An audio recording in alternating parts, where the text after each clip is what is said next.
우리 인생을 보면 우리는 거래에 매우 익숙해져 있음을 알 수가 있습니다. 우리가 일반적으로 거래를 이야기할 때 내가 뭔가를 얻기 위해서는 거기에 합당한 것을 지불하고 얻는 것을 우리가 거래라고 이야기를 합니다. 여러분, 일례로 우리가 직장에서 열심히 일하는 이유가 무엇일까? 그 직장 일을 통하여서 주급이 되었든 월급이 되었든 그것을 받기 때문에 우리가 열심히 일을 한 겁니다. 즉 우리가 노동력을 지불하고 그에 합당한 사례를 받기 때문에 우리가 그렇게 하는 겁니다. 물건을 살 때도 마찬가지죠. 그 물건에 합당한 돈을 지불하고 그 물건을 사게 된다라는 겁니다.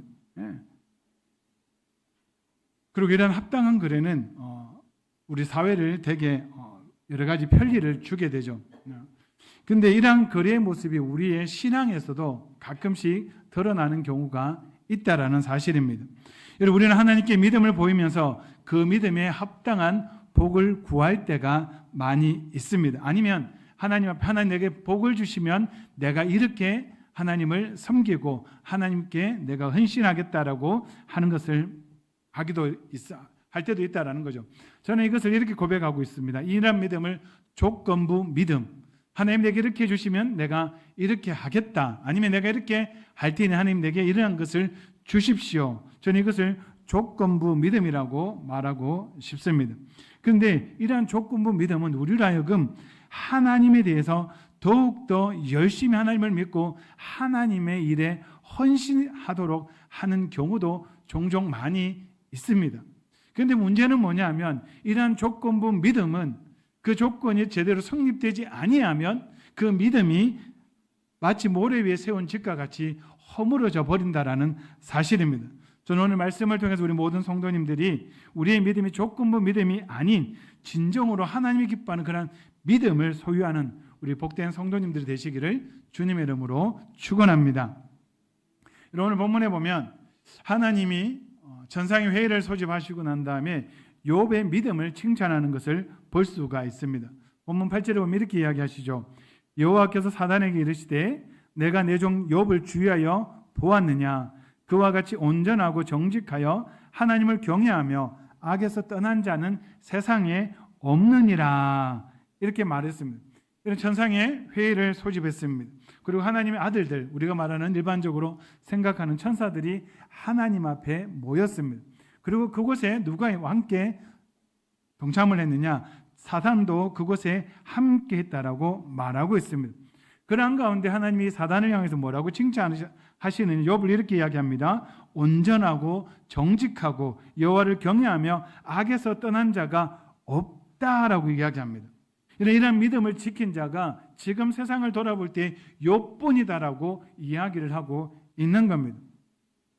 여러분, 우리가 가끔씩 착각할 경우가 있는데 하나님이 욥의 믿음을 이렇게 온전하고 하나님을 경외하고 정직하고 악에서 떠난 자가 없다. 그렇다면 욥은 완전 무결한 자인가? 여러분, 그렇지는 않다라는 거예요. 그럼에도 불구하고 하나님이 욥의 의로움을 인정하시고 칭찬하고 있다라는 겁니다. 여러분, 우리가 로마서 3장 10절과 12절에 보면 이렇게 이야기하죠. 의인은 없나니 하나도 없으며 깨닫는 자도 없고 하나님을 찾는 자도 없고 다 치우쳐 함께 무익하게 되고 선을 행하는 자는 없나니 하나도 없도다라고 말씀하고 있습니다. 즉 이 땅에 우리가 하나님의 기준, 하나님과 같이 완벽하게 의로운 자는 없다라고 말하고 있습니다. 그러나 그럼에도 불구하고 욥은 하나님이 칭찬할 만한 그런 믿음을 소유하고 있다라는 사실입니다. 왜냐? 여러분, 욥은 그가 살아가는 당시의 모든 사람들이 온 세상이 하나님을 찾지 않을 때 하나님을 찾았던 사람이라는 거예요. 모든 사람이 악을 행할 때 그럼에도 불구하고 그는 선을 행하기를 기뻐했던 사람이라는 겁니다. 여러분, 우리가 욥기 1장 5절에 보면 욥의 일상을 보여주고 있는데 거기에 보면 이렇게 이야기하고 있죠. 그들이 차례대로 잔치를 끝내면 욥이 그들을 불러다가 성결하게 하되 아침에 일어나서 그들의 명수대로 번제를 드렸으니 이는 욥이 말하기를 혹시 내 아들들이 죄를 범하여 마음으로 하나님을 욕되게 하였을까 함이라. 욥의 행위가 항상 이러하였더라라고 말씀하고 있습니다. 여러분, 욥의 자녀들이 차례대로 잔치를 끝냈습니다. 술을 마시고 흥청망청, 좀 표현이 그렇지만 흥겨운 시간을 보냈다라는 거예요. 근데 그 일이 끝나고 난 다음에 무엇을 했느냐? 욥은 차례대로 그 자식들의 수대로 번제를 드렸다라고 이야기하고 있습니다. 그 이유가 무엇이냐? 자녀들이 혹 죄를 범하여서 하나님을 욕되게 했을까 봐. 그만큼 하나님을 두려워했던 사람이 욥이라는 겁니다. 그의 모든 삶에 자기뿐만 아니라 자기의 자식들까지 하나님의 말씀에, 하나님의 뜻에 혹이나 어긋난 것이 있는가를 되돌아보며 살았던 인물이 바로 욥이었다라는 거죠. 여러분, 욥과 같이 세상이 모두가 하나님을 떠나서 악을 행할 때 홀로 하나님 앞에 그 의로움을 지켰던 인물이 또 한 사람이 있습니다. 그 사람이 바로 노아죠. 여러분, 노아 시대를 하나님 평가하실 때 이렇게 이야기하시죠. 죄악이 세상에 가득하고 그들의 마음에 생각하는 모든 계획이 항상 악하더라. 그것이 노아 시대의 일상적인 모습이었습니다.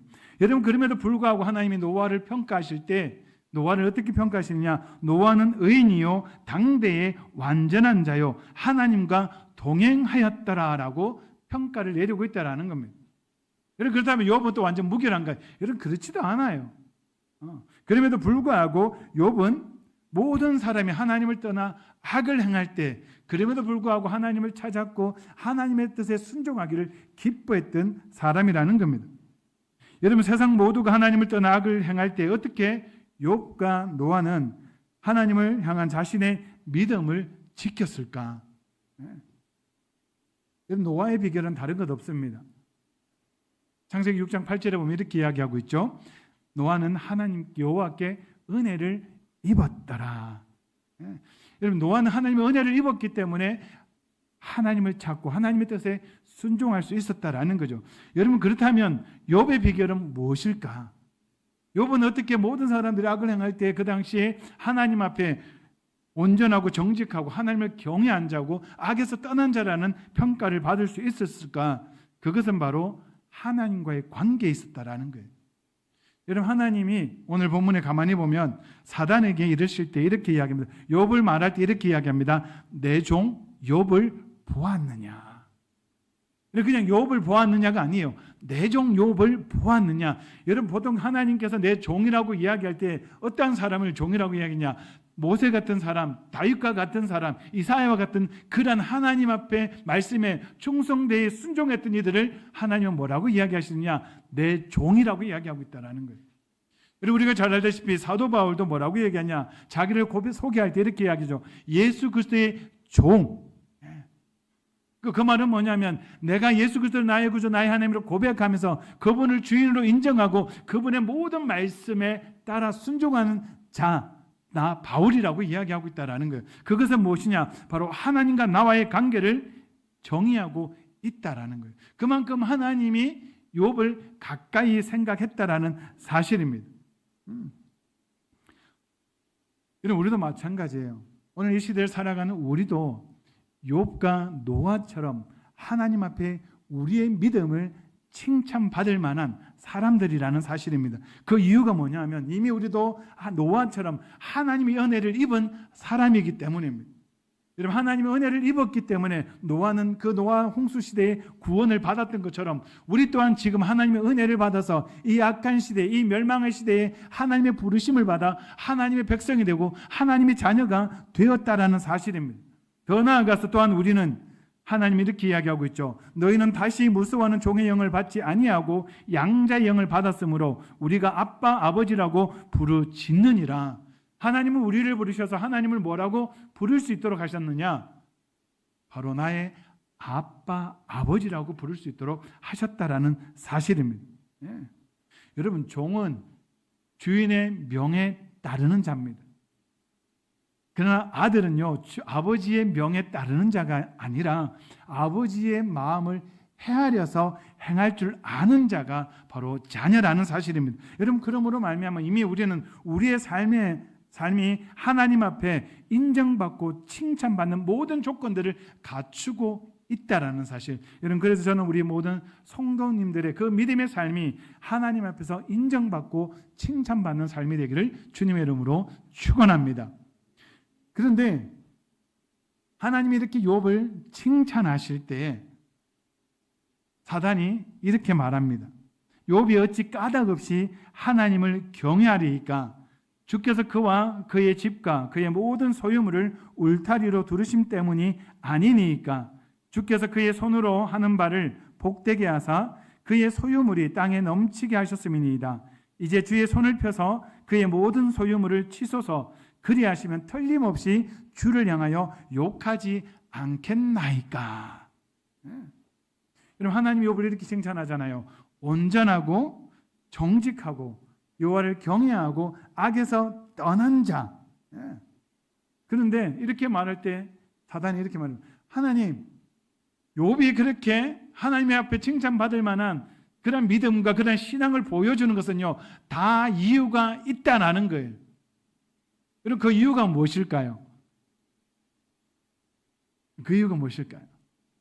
성경은 분명히 이렇게 말합니다. 내 종 욥이라고 말합니다. 이미 하나님이 욥을 부르셔서 자기 종으로 삼으셨다라는 거예요. 이미 하나님이 그를 택하시고 당신의 백성으로 삼으셨다라는 겁니다. 욥이 그것 때문에 하나님 앞에 온전하고 정직하고 하나님을 경외하며 악에서 떠나서 살고 있는데 사단은 그렇게 평가하지 않는다라는 거예요. 그러면서 이렇게 이야기하죠. 하나님, 욥이 그렇게 하나님을 잘 믿는 이유는 하나님이 그 집에 복을 주셨기 때문이라는 거예요. 뭐라고 이야기하냐? 그 소유가 넘치도록 풍성하고 하나님께서 그 모든 것들을 보호하시기 때문에 욥이 하나님을 섬기는 것 아닙니까? 라고 이야기하는 거예요. 여러분, 창세기 1장, 욥기 1장에 보면 욥의 소유를 소개하고 있습니다. 뭐라고 이야기하느냐? 욥의 아들이 7명이고 딸이 3명 있습니다. 여러분, 자식이 장장 7남 3녀예요. 얼마나 다복합니까? 근데 이 다복한 가운데 여러분, 이 형제들의 우애가 나쁘면 그래도 좀 힘들 수 있어요. 그런데 여러분, 형제가 생일을 맞으면 온 이 형제들 다 불러서 한 집에 같이 모여서 잔치할 만큼 그만큼 화목하고 다복했던 가정이 욥의 가정이라는 겁니다. 그리고 그들이 오늘 우리가 신방을 다니다가 보면 우리 부모님들, 자식들이, 우리 성도님들 자녀들 중에 어떤 가정은 그 자녀들이 다 신앙생활 열심히 하는 가정도 있고, 또 어떤 가정에는 잠시 신앙을 쉬고 있는 친구도 있고, 또 어떤 가정은 오래전에 떠나가 아직도 안 돌아서 부모님의 기도의 제목인 가정도 있습니다. 그러면서 이렇게 꼭 기도 부탁을 하더라고요. 목사님, 꼭 우리 자녀 기도해 주십시오.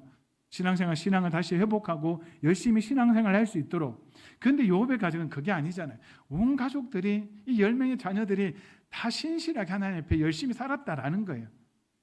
얼마나 다복하겠습니까? 그런데 그걸로 끝나지 않았습니다. 여러분, 이렇게 평가하고 있죠. 양이 7,000마리, 낙타가 3,000마리, 소가 500결이, 암나귀가 500마리, 그리고 종들도 많았더라. 여러분, 한마디로 말하면 이거는 욥은 부자였다라는 겁니다. 부족함이 없는 사람.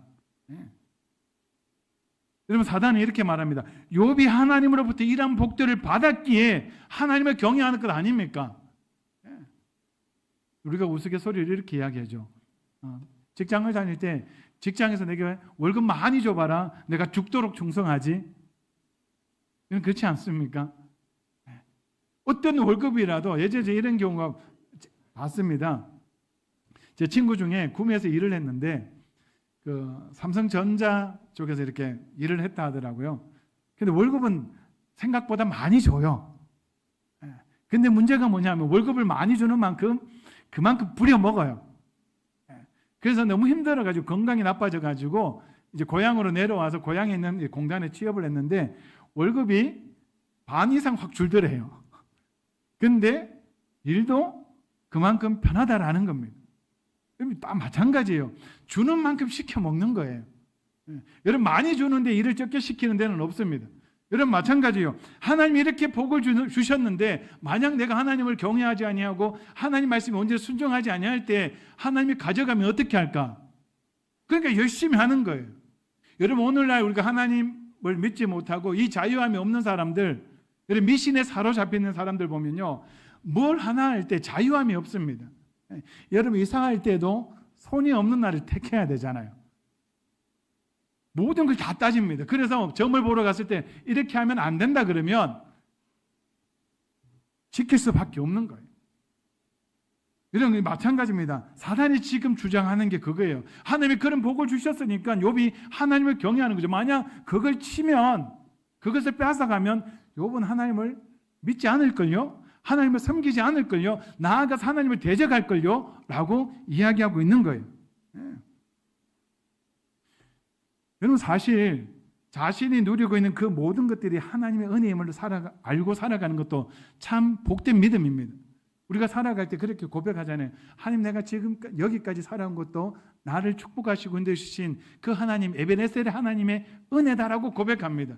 우리가 내일을 살아가고 또 한 해를 살아갈 때 내 길을 인도하시고 예배하신 여호와 이레 하나님을 믿고 우리는 살아가면 그 모든 것이 하나님의 은혜라고 말합니다. 심지어는 우리가 건강이 있고 하루하루를 먹고 사는 것조차도 다 하나님의 은혜라고 고백하며 살아가는 게 참 귀한 믿음이죠. 그런데 여기서 우리가 한번 확인하고 가야 할 것이 있다라는 거예요. 그것이 뭐냐? 우리가 과연 하나님을 경외하는 이유가 어디에 있는가? 정말 하나님이 내게 그러한 복들, 내가 이 하루를 살아갈 수 있는 복, 지금은 내가 힘들고 어렵지만 조금 지나면 내게 하나님 풍성한 은혜, 물질의 복과 건강의 복과 형통의 복을 주실 것을 믿기 때문에 하나님을 경외하는가? 아니면 그냥 여호와 하나님이 나의 하나님이기 때문에 내가 그분을 경외하며 믿고 섬기고 있는가라는 거예요. 여러분, 우리가 교회를 다니면서 이 말을 참 많이 들었을 겁니다. 하나님을 잘 믿으면 복 받는다. 최소한 한 번 이상 다 들어보셨죠? 저도 많이 들었습니다. 저도 많이 이야기하고. 그러나 분명한 것은 성경이 말하는 복과 우리가 바라는 복은 차이가 있다라는 거예요. 여러분, 70년대, 80년대 보면 정말 교회가 많이 부흥이 되었습니다. 90년대까지만 하더라도. 그리고 그때 많은 분들이 전도했는데 그 전도의 주 내용이 뭐냐? 제가 들은 바는 예수를 믿어라. 그리하면 하나님이 복을 주신다라는 거예요. 그래서 교회들마다 전도 간증 집회를 하다 보면 어떤 분이 오느냐? 예수 잘 믿고 건강해진 사람, 예수 잘 믿고 부자가 된 분들. 저는 그것을 부정하고 싶지는 않아요. 물론 하나님을 잘 믿으면 하나님이 부의 축복을 주시는 분도 있습니다. 정말 하나님을 잘 믿으면 정말 고칠 수 없는, 우리가 의학적으로 고칠 수 없는 병도 고침받고 건강을 회복한 분들도 있습니다. 여러분, 그렇게 말하니까 많은 사람들이 교회를 왔어요. 그 이유가 무엇이냐? 이겁니다. 나도 예수 믿어서 저 사람처럼 부자가 되고 싶다. 나도 예수 믿어서 저 사람처럼 건강한 삶을 살고 싶다. 나도 저 사람처럼 예수님 믿어서 내 자식들이 잘 되는 복을 누렸으면 좋겠다는 마음으로 교회를 온 거예요. 여러분, 가난한 자가 예수 믿고 부자가 되면 얼마나 복된 일입니까? 여러분, 가난하게 사는 것보다 부자로 사는 게 복되지 않겠습니까? 여러분, 병든 자가 예수 믿고 나음을 받으면 그것만큼 복되고 좋은 일이 어디 있겠습니까? 여러분, 우리가 성경을 보더라도 예수 믿고 그 믿음 때문에 병 고침 받는 자가 있고요, 부자가 된 사람들 많이 이야기가 나와 있지 않습니까? 그런데 문제는 뭐냐면, 여러분, 과연 물질의 복을 받았다고 해서 예수를 잘 믿는가? 건강의 복을 받았다고 해서 예수님을 잘 믿는가라는 거예요. 여러분, 만약 그렇지 못하다면 여러분, 그것은 예수님을 믿는 것이 아니라 하나님이 주신 그 복 때문에 내가 예수님을 믿는 척하고 있다라는 거예요. 내가 교회에 다니기 시작한 후부터 물질의 복을 받았는데 근데 이제는 교회를 못 떠나. 왠 줄 아십니까? 교회에 와서 복 받았으니까 교회를 떠나가면 이 복을 다 잃어버릴까 봐 두렵다라는 거예요. 건강도 마찬가지죠. 여러분, 11절에 사단이 이렇게 말합니다. 이제 주의 손을 펴서 그의 모든 소유물을 치소서. 그리하면 틀림없이 주를 향하여 욕하지 않겠나이까. 하나님 욥에게 주신 그 모든 복들을 한번 다 빼앗아 보십시오. 과연 그때도 욥이 그의 믿음, 그의 신앙을 지키는지 한번 보라는 겁니다. 이 말이 무엇입니까? 사단은 이렇게 욥의 믿음과 욥의 신앙을 이렇게 평가하는 거예요. 하나님, 욥의 믿음과 욥의 신앙은요, 하나님께 있는 게 아니에요. 하나님이 주신 그 복에 있다라는 겁니다. 그래서 그것만 없어져 버리면 하나님을 떠난다라는 거예요. 여러분, 우리 가끔씩 그런 분 있잖아요. 정말 간절할 때는 하나님 앞에 찾습니다. 근데 그 간절함이 해결이 되면요, 또 잠시 하나님을 떠나는 분이 있어요. 우리가 새벽마다 요즘에 우리 담임 목사님이 사사기 이야기하는데, 여러분 이스라엘 백성들 그렇지 않습니까? 평온할 때는요 하나님을 떠나요. 근데 하나님이 이방 민족을 들어서 그들을 치잖아요. 그 괴로움에 그게 달하면 또 하나님 앞에 회개하고 부르짖습니다. 하나님 제발 살려달라고.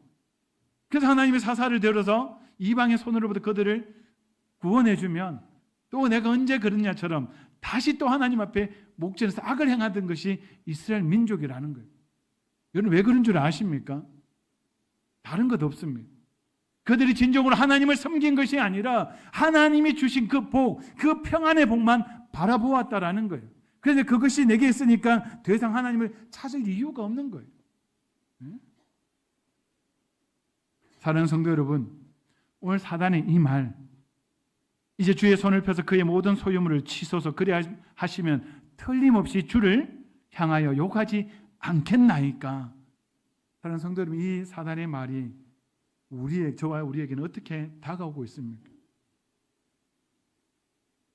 정말 이 사단의 말이, 사단의 이 주장이 여러분 틀렸다라고 말할 수 있겠습니까?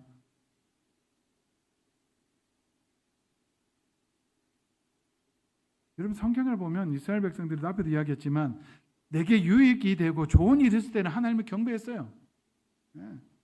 여러분 출애굽할 때만 하더라도 얼마나 기뻤습니까?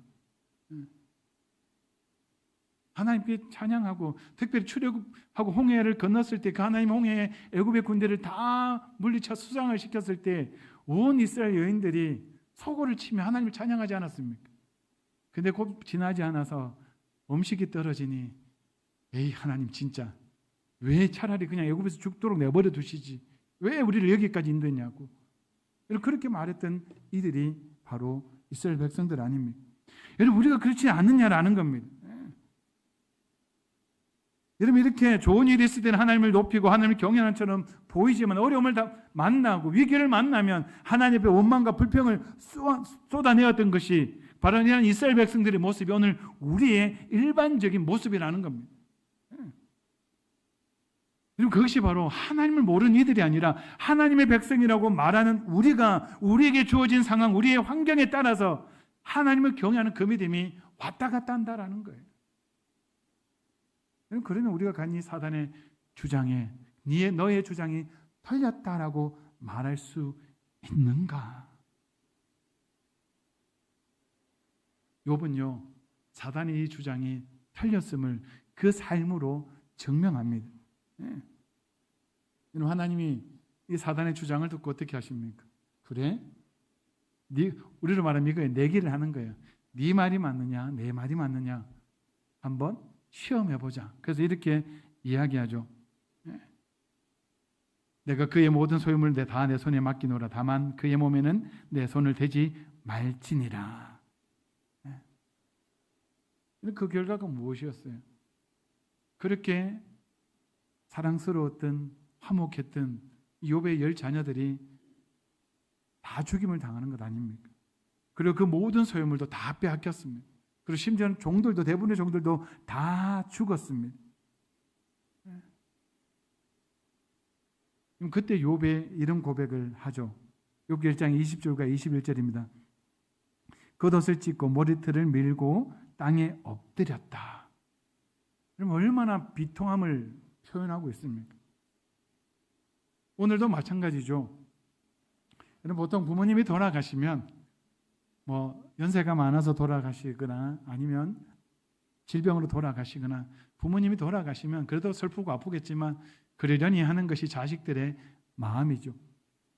그런데 자녀가 죽으면요 그 부모님의 마음, 부모님의 그 고통은 말로 다 하지 못하지 않습니까? 그래서 오죽하면 이런 부모님이 돌아가시면 산에 묻지만 자식이 죽으면 마음에 묻는다라는 말까지 있겠습니까? 오늘 욥의 그 모습을 한번 보십시오. 이 겉옷을 찢고 머리털을 밀고 땅에 엎드렸다. 얼마나 고통스럽고 괴롭고 비통한 모습을 우리에게 잘 보여주고 있다라는 거예요. 그리고 여러분 그 뒤의 모습이 더 중요하다라는 겁니다. 여러분 이쯤 되면 우리는 이렇게 이야기하죠. 정말 옷을 찢고 몸부림치면서 하나님 내게 왜 이런 고통과 왜 이런 아픔을 주십니까? 라고 원망하고 불평해야 되는 것이 당연한데 이렇게 이야기하고 있습니다. 예배하며 이르되 내가 모태에서 알몸으로 나왔사온즉 또한 알몸이 그리로 돌아가올지라 주신 이도 여호와시요 거두신 이도 여호와시오니 여호와의 이름이 찬송을 받으실지니이다. 여러분 마음이 찢어지는 그 고통 속에서도 욥은 하나님을 예배하고 있습니다. 하나님의 이름은 찬양받기에 합당하다라고 말하고 있다라는 거예요. 여러분 그 이유를 이렇게 고백하고 있죠. 주신 이도 여호와시요 거두신 이도 여호와이시다. 이 고백이 뭐냐면 나의 모든 소유의 참된 주인이 하나님이심을 고백하고 있다라는 거예요. 여러분 이 고백을 통해서 우리가 알 수 있는 것이 뭐냐면 욥이 하나님을 경외하는 이유를 알 수 있다라는 거예요. 욥이 하나님을 경외하는 이유는 욥이 받아 누리고 있는 그 하나님이 주신 축복에 있는 것이 아니라 오직 여호와 하나님께만 있었다라는 거예요. 이 복이 없어도 이 자녀 10명의 자녀의 그 다복의 복도 수많은 가축들이 있었던 그 물질의 복도 그것이 없어도 욥은 하나님을 향한 자신의 그 정직함과 온전함과 그 경외함 그것을 지켰을 거라고 말하고 있는 거예요.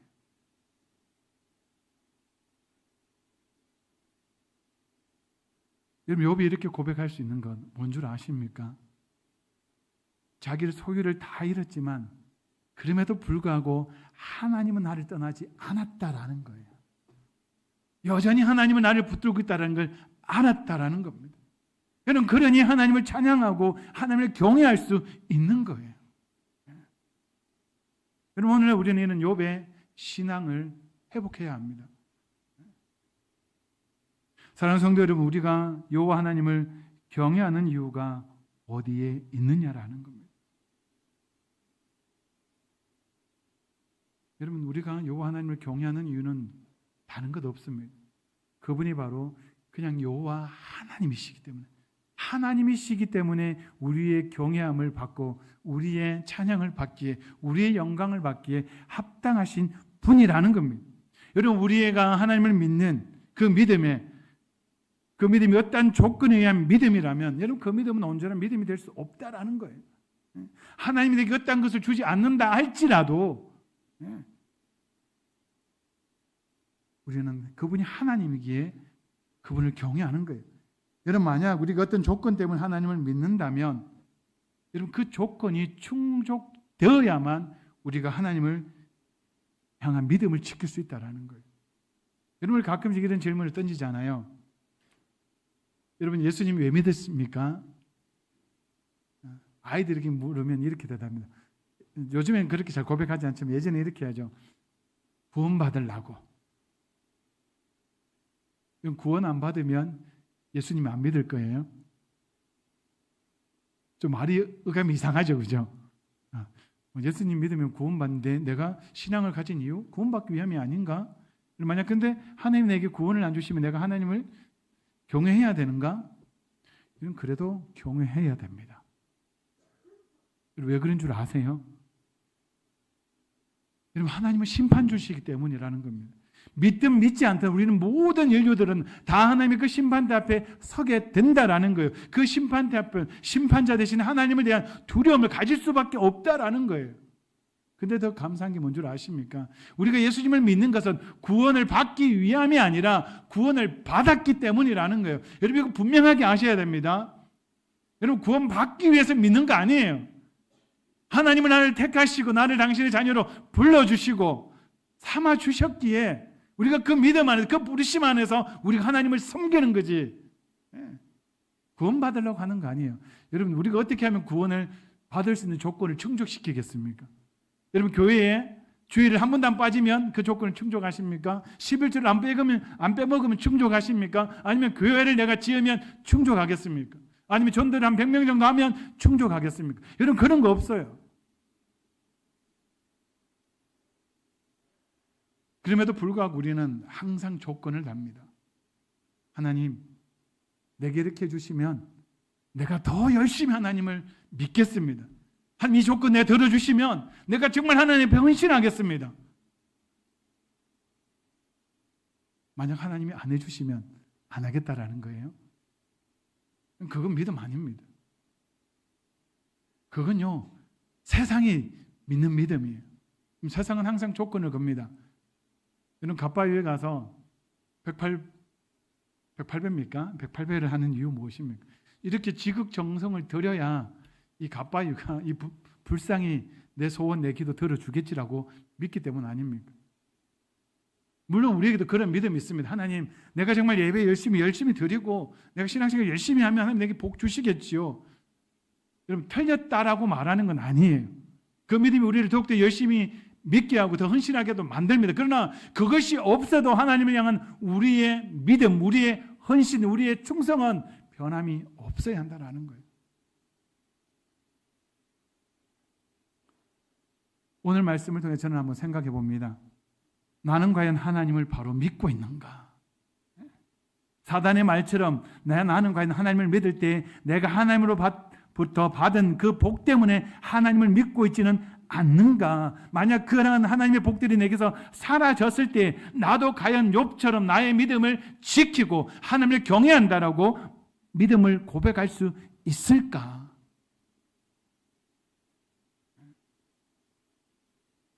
사랑하는 성도 여러분, 저는 저와 우리의 믿음이 조건부 믿음, 조건부 신앙이 되지 않기를 바랍니다.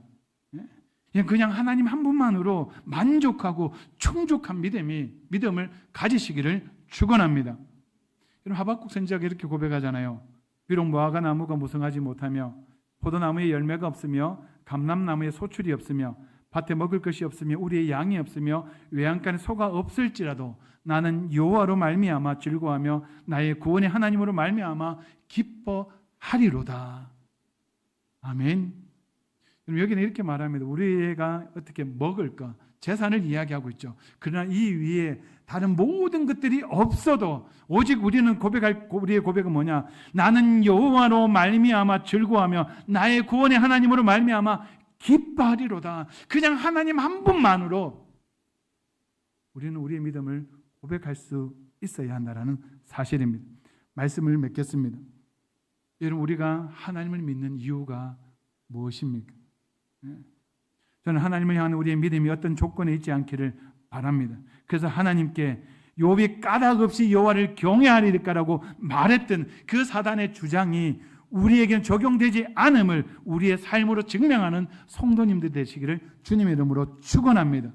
우리가 하나님을 경외하는 이유, 오직 그분만이 유일하시며 참되시며 살아계신 여호와 하나님이시기 때문에 언제나 그 믿음 안에서 승리하는 저와 여러분들 되기를 주님의 이름으로 축원합니다. 기도드리겠습니다.